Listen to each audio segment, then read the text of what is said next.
Okay, सो आज हम अपना पहला कॉस्ट अकाउंटिंग का लेक्चर शुरू करते हैं, जिसमें हमने पढ़ना है कॉस्ट क्लासिफिकेशन। कोई भी टॉपिक समझने से पहले, कॉस्ट अकाउंट में कोई भी टॉपिक स्टार्ट करने से पहले सबसे ज़रूरी है कि आप कॉस्ट क्लासिफिकेशन समझें। आप ये समझें कि कॉस्ट को किस किस तरीके से क्लासिफाई किया जा सकता है, जिसमें सबसे पहले है cost by type. There are two type of cost, direct cost and indirect cost. Direct cost और इनडायरेक्ट कॉस्ट में क्या डिफरेंस है? डायरेक्ट कॉस्ट डेफिनेशन मैंने यहाँ लिख दी है, which directly attributable to specific cost unit या directly traceable to specific cost unit।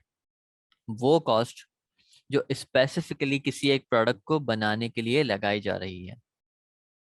In other words आप यूं समझें कि अगर मैं वो प्रोडक्ट ही ना बनाऊं तो वो कॉस्ट में इनकर नहीं होगी। This is known as the direct cost. For example, मैं एक बुक पब्लिश कर रहा हूँ। जो बुक पब्लिश हो रही है तो उस बुक को बनाने में पेपर इनकर होगा, पेपर लगेगा मेरा। तो अगर मैं वो बुक पब्लिश ही नहीं करता तो मेरा पेपर नहीं लगता, तो पेपर की कॉस्ट नहीं लगती है मेरी। This is known as direct cost. Okay, और एग्जांपल, मेरी कंपनी है जो डिफरेंट स्पेसिफिकेशन के या डिफरेंट टाइप के जनरेटर्स बनाती है। कुछ हैं जनरल टाइप जो कि हम बना के सेल करते हैं, और कुछ हैं जो स्पेसिफिकेशन हम एक्सेप्ट करते हैं, ऑर्डर्स लेते हैं, कंपनी से फरमाइशी प्रोग्राम चलता है।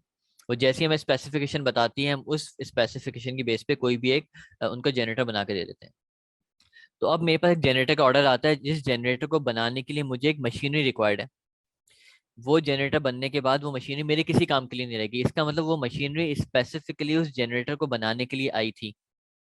This is known as the direct cost, कि जो उस प्रोडक्ट या सर्विस को प्रोवाइड करने के लिए, उस प्रोडक्ट को मैन्युफैक्चर करने के लिए स्पेसिफिक कॉस्ट लग रही है, वो आपकी डायरेक्ट कॉस्ट कहलाती है।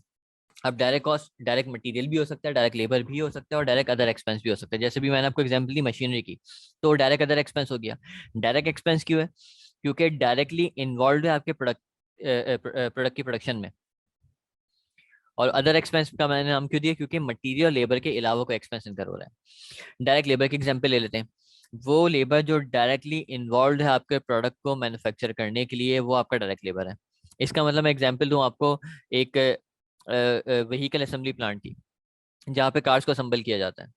तो वहाँ पे जो लेबर इन्वॉल्व है डायरेक्टली प्रोडक्शन में, जो असेंबली में काम कर रहा है डायरेक्टली, वो आपका डायरेक्ट लेबर है। डायरेक्ट मटेरियल क्या होगा? उस कार को बनाने के लिए जो भी रॉ मटेरियल यूज हो रहा है, जो उसकी बॉडी पे मटेरियल यूज हो रहा है, जो उसके बाद पेंट किया जा रहा है, ये सब आपका डायरेक्ट मटेरियल में इनका आ जाएगा। कि फॉर एग्जांपल मैं वो कार ही मैन्युफैक्चर नहीं करता, तो ना वो डायरेक्ट मटेरियल इनकर होता, ना ही वो डायरेक्ट लेबर आपको लगाना पड़ता, ना ही वो अदर आपको एक्सपेंस या मशीनरी लानी पड़ती। तो this is known as the direct cost. अब इनडायरेक्ट कॉस्ट को समझते हैं। इनडायरेक्ट कॉस्ट क्या है? डेफिनेशन तो मैंने आसान से यहाँ पे लिख दिया, which is not directly attributable to specific cost unit. इसका मतलब वो प्रोडक्शन में कॉस्ट इनकर तो हो रही है, लेकिन डायरेक्टली किसी प्रोडक्ट के लिए नहीं लग रही। इसका मतलब ये है कि किसी एक स्पेसिफिक प्रोडक्ट को बनाने के लिए स्पेशली उस कॉस्ट को इनकर नहीं किया जा रहा। एक ऐसी कॉस्ट है जो कि कॉमनली सारे प्रोडक्ट्स के अंदर डिवाइड हो रही है। फॉर एग्जाम्पल, इनडायरेक्ट मटीरियल की एग्जाम्पल लेते हैं। जिस मशीनरी के अंदर सारे प्रोडक्ट्स मैन्युफैक्चर होते हैं, जिस मशीनरी से गुजर के सारे प्रोडक्ट्स मैन्युफैक्चर होते हैं, उस मशीनरी की हमने ऑयलिंग की, उस मशीनरी की हमने साफ सफाई की, तो उस पे जो भी मटेरियल हमारा इनकर हुआ, वो क्या इनडायरेक्ट मटेरियल है। इसका मतलब उस मशीनरी में हमारे 10 अलग अलग प्रोडक्ट्स होकर गुजरते हैं, कोई एक प्रोडक्ट नहीं बन रहा। तो वो जो हमारा क्लीनिंग मटेरियल आया, वो सब क्या था? हमारी इनडायरेक्ट कॉस्ट थी। इनडायरेक्ट लेबर की एग्जांपल लेते हैं। मेरे पास 5 लेबर्स हैं जो कि डायरेक्टली प्रोडक्शन में इन्वॉल्व हैं, वो तो हमारा हो गया डायरेक्ट लेबर। उन 5 लेबर्स के ऊपर मैंने एक सुपरवाइजर बिठा दिया, जो कि 5 लेबर्स एक दूसरी 5 लेबर्स की टीम को भी देखता है। तो वो सुपरवाइजर इनडायरेक्टली प्रोडक्शन में इन्वॉल्व है, डायरेक्टली प्रोडक्शन में इन्वॉल्व नहीं है। वो किसी एक पर्टिकुलर प्रोडक्ट को बनाने के लिए नहीं बैठा। हमारे पास 3 डिफरेंट टाइप के प्रोडक्ट्स बन रहे हैं, हर प्रोडक्ट के ऊपर 5-5 बंदों की टीम लगी हुई है। तो प्रोडक्ट ए को जो 5 बंदे बना रहे हैं, उस प्रोडक्ट ए के लिए डायरेक्ट लेबर है। जो प्रोडक्ट बी को 5 बंदे बना रहे हैं, वो उस प्रोडक्ट बी के लिए डायरेक्ट लेबर है। इन दोनों 5-5 बंदों की टीम के ऊपर एक सुपरवाइजर मैंने बिठा दिया। वो सुपरवाइजर ना प्रोडक्शन ए में डायरेक्टली इन्वॉल्व है, ना प्रोडक्ट बी में डायरेक्टली इन्वॉल्व है। वो सिर्फ उनको ओवरसी करता है, सुपरवाइज करता है। ये हमारा इनडायरेक्ट लेबर है। इनडायरेक्ट लेबर की एग्जांपल और हो सकती है फैक्ट्री मैनेजर, पूरी फैक्ट्री को कंट्रोल कर रहा है। तो है तो प्रोडक्शन में, हर प्रोडक्ट की प्रोडक्शन में इन्वॉल्व है, लेकिन किसी एक स्पेसिफिक प्रोडक्ट को बनाने के लिए उसको नहीं लाया गया, उसको फैक्ट्री कंट्रोल करने के लिए लाया गया। इस तरह से इनडायरेक्ट एक्सपेंसेस भी हो सकते हैं हमारे other expenses. For example, insurance expense है, फैक्ट्री का मैंने इंश्योरेंस करवा लिया।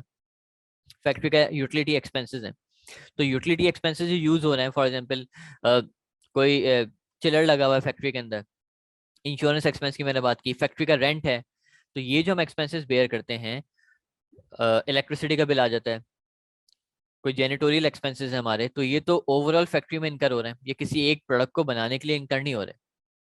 तो ये हमारे कहलाते हैं इनडायरेक्ट कॉस्ट, ये हमारे हैं इनडायरेक्ट एक्सपेंसेस। तो कॉस्ट बाय टाइप, दो टाइप की हमारी कॉस्ट है, डायरेक्ट कॉस्ट और इनडायरेक्ट कॉस्ट। डायरेक्ट कॉस्ट वो है कि अगर मैं प्रोडक्ट ना बनाऊं तो वो कॉस्ट इनकर ही नहीं होगी। इनडायरेक्ट कॉस्ट क्या है, मैं एक प्रोडक्ट को डिसकंटिन्यू भी कर दूं तब भी वो इनकर होती रहेगी। मेरे पास 5 प्रोडक्ट्स बने, मैंने 2 अपने प्रोडक्ट्स को डिसकंटिन्यू कर दिया, तब भी इनडायरेक्ट कॉस्ट उतनी लगती रहेगी। इंश्योरेंस कॉस्ट है, तो फैक्ट्री की इंश्योरेंस तो उतनी होगी, फैक्ट्री का रेंट उतना ही जाएगा, जो फैक्ट्री मैनेजर है वो अपनी सैलरी उतनी ही लेगा। लेकिन हाँ, अगर मैंने एक प्रोडक्ट डिसकंटिन्यू किया तो उस प्रोडक्ट के ऊपर जो उसका रॉ मटेरियल लग रहा था, उस प्रोडक्ट को बनाने के लिए जो मैंने लेबर हायर की थी, उस प्रोडक्ट को बनाने के लिए जो मैं स्पेसिफिकली मशीनरी लेकर आया था, वो मेरी आइडल हो जाएगी, वो मेरी कॉस्ट इनकर नहीं होगी फिर। तो ये कहलाती है डायरेक्ट कॉस्ट। तो आज के लेक्चर के लिए इतना ही, फिर इंशाल्लाह नेक्स्ट लेक्चर में देख बात करते हैं।